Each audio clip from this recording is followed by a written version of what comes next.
Hello friends, welcome back to Rajunotes channel, your weekly current affairs updates channel. If you are listening to me for the first time, please press that subscribe button and stay updated for the current affairs which are happening for that week. Today we will do the updates from 13th of February to 19th of February 2022. Let's quickly see what were the updates for this week. The ISRO has successfully launched the Polar Satellite Launch Vehicle C-52 this week, and it had launched 3 satellites. The first of it being the Earth Observation Satellite, which is also called as EOS-04, and other 2 satellites. This satellite launch was very successful, and the PSLV C-52 rocket had placed these satellites in their intended orbits. The Earth observation satellite is weighing around 1710 kgs with a mission life of about 10 years. This is a radar imaging satellite designed to provide a very high quality of images under all sorts of weather conditions, let it be fog, let it be weather, rain, mist, or whatever.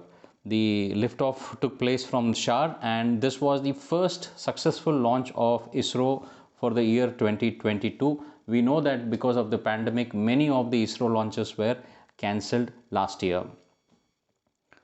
India and United Arab Emirates have been in talks from last about 3 months, and these talks were going on a very large scale and on a faster pace. We were seeing the external affairs ministers of both sides working on it, and this finally culminated with the virtual meet between Prime Minister Narendra Modi and Crown Prince of Abu Dhabi Sheikh Mohammed bin Zayed Al Nahyan, who held a virtual summit on February 18th.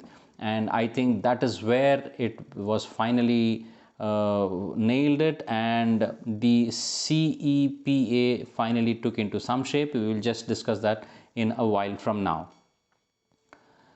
The Gas Authority of India Limited GAIL is likely to finish its 700-kilometer pipeline from Mumbai to Nagpur. We had also recently seen that the pipeline between the Kerala and the Konkan area was also finished last year successfully, and this is the second part, and this pipeline is supposed to be in service by May 2023.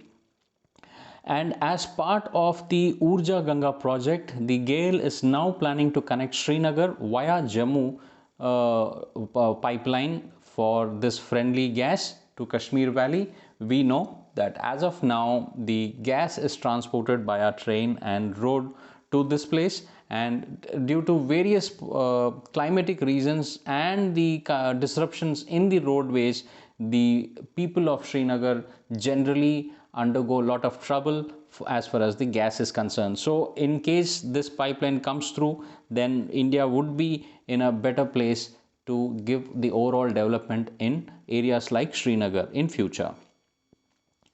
Coming back to the bilateral agreements between UAE and India, we had just discussed earlier. So finally, India and UAE have signed their first ever bilateral free trade agreement this Friday. And this CEPA is expected to raise a total of about $100 billion worth of trade in next 5 years, and will cut import duties on various products while boosting the export. Now, India, UAE will not put any of the services tax while importing the jewelry from India, and India will not put any kind of a tax while importing gold from UAE. So this is a very good thing. Both have working towards the $100 billion economy in next 5 years. Let's see how it pans out. But one thing is for sure, it has certainly put an end to the gold smuggling rackets which are going in a majority of the South Indian states. This will be now the smugglers will be rather discouraged, because whether you purchase gold from United Arab Emirates or you purchase gold from India, it would cost the same. So why take a risk? So a good step by the government of India, and it is also eliminating the import or the influx of the illegal gold into the country. And also, as part of these agreements, the very prestigious Indian Institute of Technologies, that is the IITs, have decided to establish its first IIT outside the country, and that will be in UAE. And this will give out the same curriculum, and it will increase the reach of the Indian education system outside India as well. Currently, India has 23 IITs which offer various degree programs starting from BTech to doctorate programs. So people living back in UAE or in other places can also take the expertise of our education system, which is at par with any of the most successful programs across the globe. There is a good news coming in for the candidates of UPSC also this time. The UPSC has announced that there will be increase in the civil services vacancy, and from 861 to 1011 vacancies. Rather, it is after 6 years that the UPSC has crossed this mark of 1000 in its vacancies. This increase comes after the government decided to recruit about 150 personnel in the IRMS, Indian Rail Management Services Group A, through civil services examination in 2022. So I think 150 more lucky candidates will be there. It's a very good news. I think all candidates taking this examination should go ahead with full vigor. This Saturday, the Prime Minister Narendra Modi had inaugurated Asia's biggest bio-CNG plant by the name of Gobar Dhan.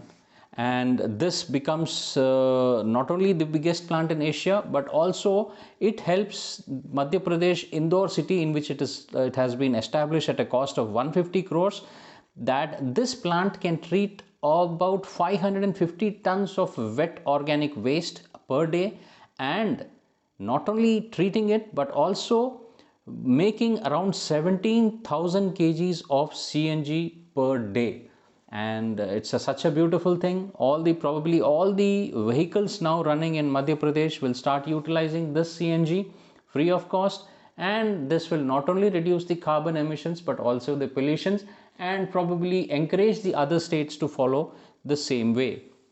And the Prime Minister has also announced that such plants will be developed and established in about 75 major municipal bodies in over next 2 years. So this is a very good step in using such kind of energy, wherein India is trying to lessen its dependence on the fossil fuels. Again, a good news coming this week.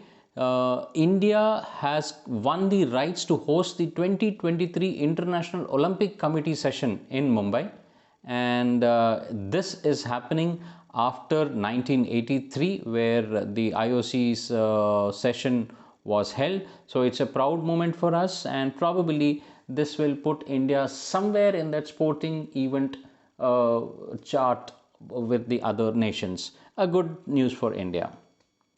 And also this week, the Ministry of Power had notified about green hydrogen and green ammonia policy. For 25 years, they will be giving a lot of support to people who will be investing into this, and also government will assist them not only in the storage but also the transportation of the hydrogen as a fuel. Well, we are aware that hydrogen and ammonia are envisaged to be the future fuels, and it will replace the fossil fuels.